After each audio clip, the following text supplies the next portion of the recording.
स्मृति ईरानी, ये नकली आक्रोश और फर्जी ड्रामा बंद कर दीजिए। ये देश का सदन है, संसद है। आपके फर्जी आक्रोश के लिए अखाड़ा नहीं है।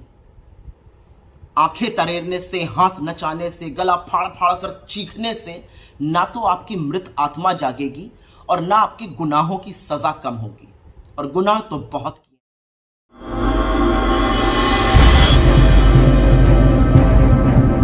जैसा कि आप सुन रहे होंगे, खबरों में देख रहे होंगे कि विपक्ष अविश्वास प्रस्ताव लाया है, जो कि स्वीकार भी कर लिया गया है। अब बहुतों का सवाल हो सकता है कि बहुमत की सरकार है तो विपक्ष के इस अविश्वास से होगा क्या? सवाल है भी। तो चलिए आपके सवाल के सरल जवाब और क्यों की जिज्ञासा को शांत करते हैं। ये सही है कि जिनके पास बहुमत हो उनकी सरकार बनती है, जिसकी संसद के प्रति जवाबदेही होती है। देश में एनडीए की सरकार है, 543 की आधी से ऊपर सीटें चाहिए।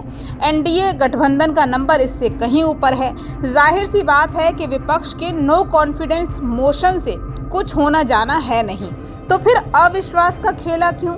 सीधा सा जवाब है आपके लिए, आपके ध्यान के लिए, आपके आकर्षण के लिए, देश की आवाम के बीच ये खबर फैलाने, समझाने के लिए कि देशवासियों आप सुनिए कि अपोजिशन को सरकार के प्रति अविश्वास है कि एक गंभीर मुद्दे पर सत्ताधीन पार्टी बात नहीं करना चाह रही। दोस्तों, अभी तक कुल 27 बार अविश्वास प्रस्ताव लाया गया है। 3 बार ये सफल भी हुआ है, जिसमें सरकारें गिरी हैं। भाजपा के शासनकाल में अभी 2018 में भी अविश्वास प्रस्ताव लाया गया था।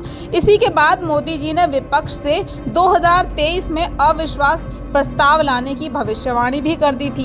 अभी ये सभी जानते हैं कि देश में बहुमत की सरकार है, तो इस अविश्वास से सरकार तो गिरेगी नहीं। फिर होगा क्या? विपक्ष की मंशा क्या है? तो जैसा मैंने पहले भी कहा कि मंशा है आप तक पहुंच की। दूसरी ये कि मोदी जी बोलें, क्योंकि विपक्ष के तमाम उकसाने कहने के बाद भी मोदी जी संसद में मणिपुर पर नहीं बोल रहे। हाँ, मीडिया के सामने बोले, लेकिन वहाँ भी जितना बोले वो संतुष्टि भरे जवाबदेही उनकी लगी नहीं। विपक्ष चाहता है कि मोदी जी संसद में आकर मणिपुर पर चर्चा करें, चर्चा के बाद इस विषय पर वोटिंग हो, जैसा कि अविश्वास प्रस्ताव के पास होने पर होता है, जो कि पास हो चुका है। तो मणिपुर पर चर्चा, फिर विषय पर वोटिंग, और वोटिंग के जरिए वास्तविकता सबके सामने लाई जाए। अब पीएम क्यों नहीं बोल रहे, ये तो वही जाने। हाँ, फिलहाल महिला मंत्री स्मृति ईरानी ऐसी बोली हैं कि या कहें दहाड़ी हैं कि समझ नहीं आ रहा ये उनका मणिपुर हिंसा के लिए जिम्मेदार लोगों, घटना के लिए गुस्सा है या फिर विपक्ष के हमलों पर उनकी खींच।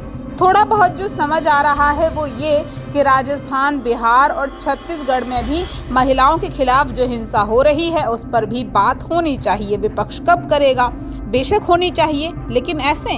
स्मृति ईरानी का संसद में रौद्र रूप तब दिखा जब विपक्ष की एक महिला सांसद अमी याज्ञनिक ने मणिपुर के मुद्दे पर सत्तासीन महिला मंत्रियों से सवाल पूछ लिया कि आप मणिपुर पर कब बोलेंगी। इस सवाल के जवाब में देश का महिला बाल विकास मंत्रालय संभाल रही स्मृति ईरानी ऐसी बोली कि चीख में बोल ही गुम हो गई, जिसके बाद बहुत से लोग स्मृति ईरानी के इस रिएक्शन को एक्टिंग नाम दे रहे हैं। इसीलिए क्योंकि इतनी झल्लाहट, इतने गुस्से में मंत्री मोहतरमा जो बोली वही तो उनकी पार्टी के सब विधायक, सांसद, मंत्री बोलते आ रहे हैं। इन्हें वही बात इतनी चीख के साथ बोलने की जरूरत क्यों पड़ी?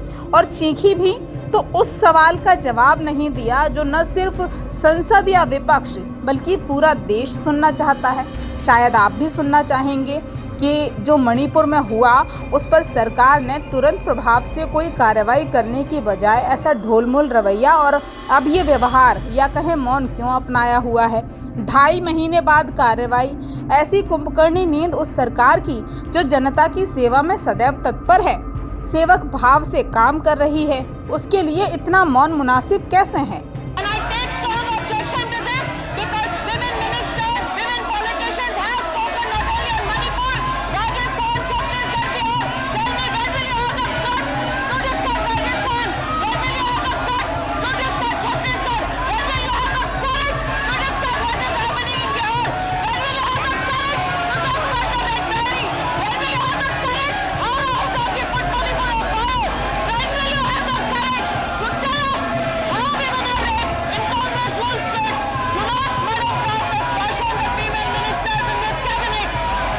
स्मृति ईरानी, ये नकली आक्रोश और फर्जी ड्रामा बंद कर दीजिए। ये देश का सदन है, संसद है। आपके फर्जी आक्रोश के लिए अखाड़ा नहीं है। आंखें तरेरने से, हाथ नचाने से, गला फाड़ फाड़ कर चीखने से ना तो आपकी मृत आत्मा जागेगी और ना आपके गुनाहों की सजा कम होगी, और गुनाह तो बहुत। स्मृति ईरानी के चीख भरे वाक्यों में एक और शब्द आपने सुना होगा, राहुल गांधी। गैर भाजपा शासित राज्यों में महिलाओं की स्थिति पर चर्चा के लिए उन्होंने जो सवाल किया, ध्यान दीजिएगा, सवाल किया, जवाब नहीं दिया। तो वही मणिपुर में जो हो रहा है उसके लिए जिम्मेदार किसे बताया? जो सदन का हिस्सा ही नहीं, राहुल गांधी।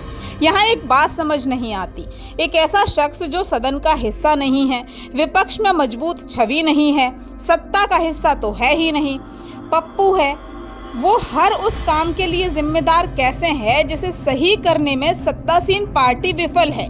बड़ा सवाल है दोस्तों, सोचिएगा और अपने विचार शेयर जरूर कीजिएगा।